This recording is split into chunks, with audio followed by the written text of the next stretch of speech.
गांव में जाकर कांग्रेस जन संवाद करने का काम करेंगे, जिसमें जो देश के अंदर रहने वाले गरीबों की कमर को तोड़ने का काम मनरेगा को खत्म कर करके केंद्र सरकार ने किया है।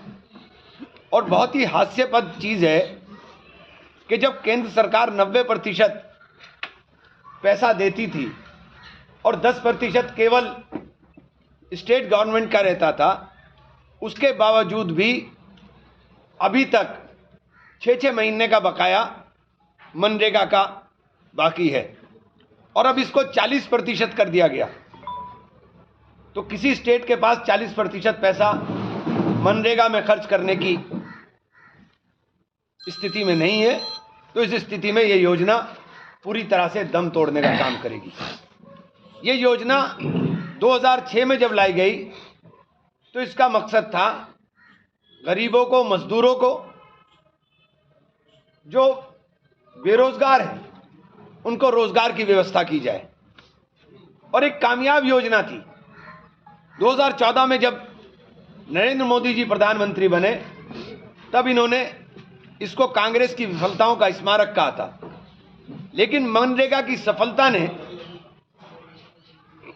कोविड काल के अंदर उनको मजबूर कर दिया कि एक कामयाब योजना है जो सीधे गरीबों को, जो सीधे मजदूरों को और खास तौर से महिलाओं को सीधे लाभ देने का काम कर रही थी। अगर ये योजना खत्म होगी तो निश्चित रूप से मजदूर की कमर टूटने का काम होगा। इस योजना का उपहास गड्ढा खोदने वाली योजना बता करके बहुत बनाया गया, लेकिन यही इस योजना की खूबसूरती थी कि इसके अंदर रोजगार की व्यवस्था थी, रोजगार की 100 दिन की गारंटी थी। अब इन्होंने काम 125 दिन, 125 दिन के लिए पैसा कहां से आएगा? पैसा कौन देगा? स्टेट गवर्नमेंट के पास तो पैसा है नहीं। और योजनाओं का स्वरूप और योजनाओं को कहां दिया जाएगा, यह तय केंद्र सरकार करेगी। तो अपने एजेंडे के हिसाब से अगर यह योजना तय होगी तो निश्चित रूप से यह देश के गरीबों के ऊपर एक बहुत बड़ी मार केंद्र सरकार की पड़ने जा रही है। हमारा जो संविधान संवाद महापंचायत है, उसके अंदर हम तमाम चीजों को रखने का काम करेंगे और गांव-गांव जाकर के हम कांग्रेस के 140 वर्ष के उस गौरवमय इतिहास को बताने का काम करेंगे कि जो लोग आज पूछते हैं कि 70 साल में क्या किया, हमने तो 70 साल में जो कुछ किया, इस केंद्र सरकार ने आकर के उसे सबको बर्बाद कर दिया।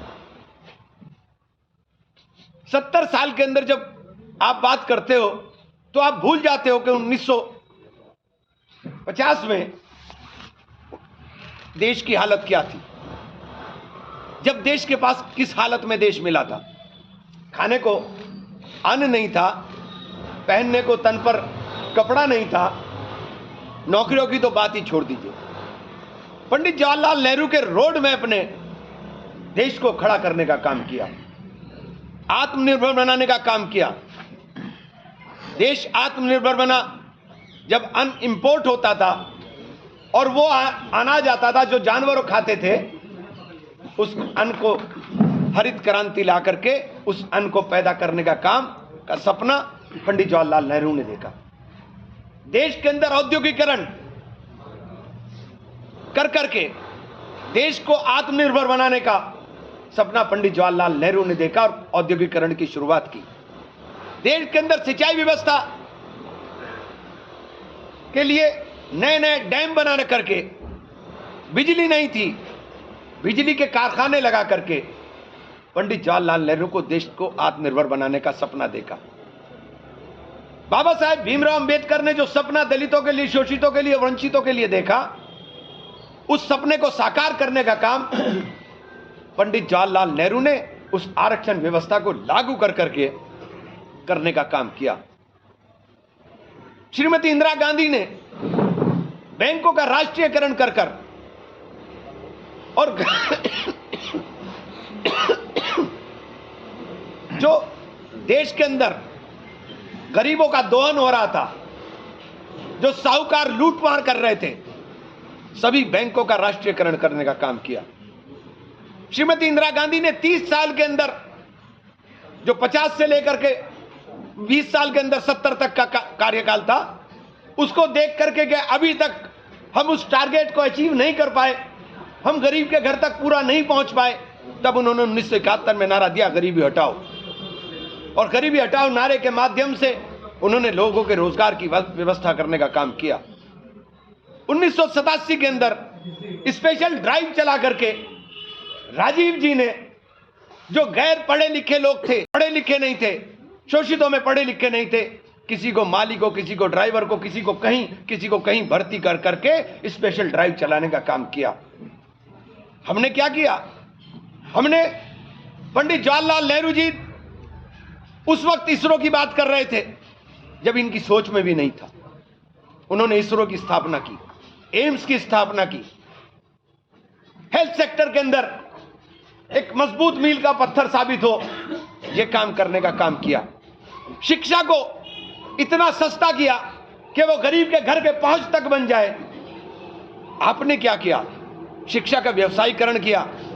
आज शिक्षा गरीब आदमी के लिए एक सपना बन करके रह गया।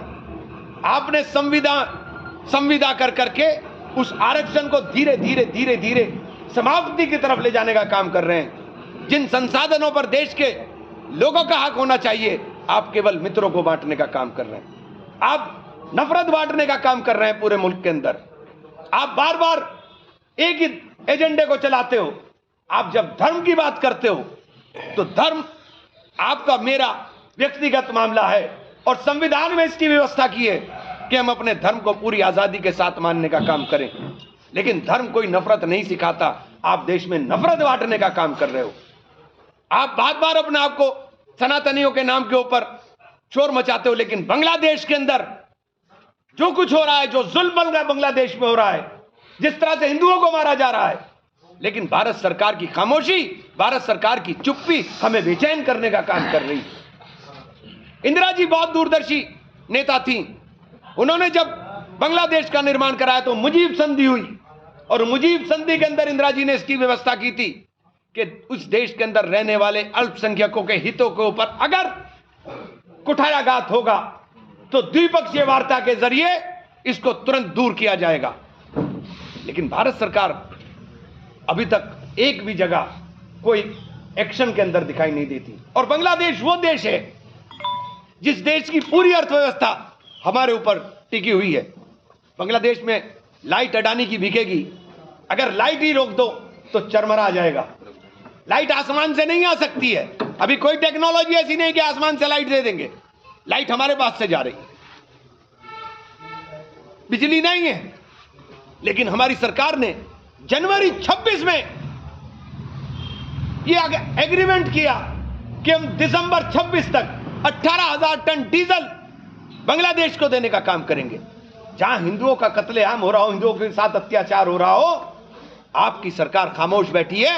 यह सवाल हर कांग्रेस के दिल के अंदर धधक रहा है कि आज इंदिरा जी होती, काश आज इंदिरा जी के हाथ में कमान होती तो बांग्लादेश को ऐसा ही मुंह तोड़ जवाब देते जैसा पाकिस्तान को देकर के बांग्लादेश को बनाने का काम इंदिरा जी ने किया था। तो ये जो हमारा 100 दिन का कार्यक्रम है, इस 100 दिन के कार्यक्रम में हम लोग आज अपनी नेता के जन्म दिवस के ऊपर संकल्प लेते हैं, उनकी दीर्घायु की कामना करते हैं कि वो हमारे मार्गदर्शन के लिए उन्हें ईश्वर लंबी उम्र दे, और हम लोग मजबूती के साथ खड़े होकर देश के अंदर इस हालात के लिए, जो हालात देश में बने हैं, एसआईआर के माध्यम से आप वोट काट रहे हो। एसआईआर में 2 करोड़ 70 लाख वोट कटा। अभी कल मैं अखबार में पढ़ रहा था कि 2.5 करोड़ लोगों को नोटिस जा रहा है। तो फिर ये आपकी नाकामी है या कामयाबी है? बताइए। इसके अंदर खेल होगा, फॉर्म 6 में भी खेल होगा। मैं सबसे इसीलिए हम लोग जा रहे हैं कि फॉर्म 6 अपने सब जमा कराइए, और जरूरत हो तो फॉर्म 7 में जमा कराइए। बारीकी के साथ जब तक इनसे नहीं लड़ेंगे, जब तक ये सिस्टम बदलने वाला नहीं है। ये क्रांति का समय है, ये समय जागरूकता का है। हर आदमी को अपनी जिम्मेदारी समझनी पड़ेगी। वोट का अधिकार संविधान ने दिया है, और अपने उस अधिकार की रक्षा के लिए प्रत्येक व्यक्ति को लड़ना पड़ेगा।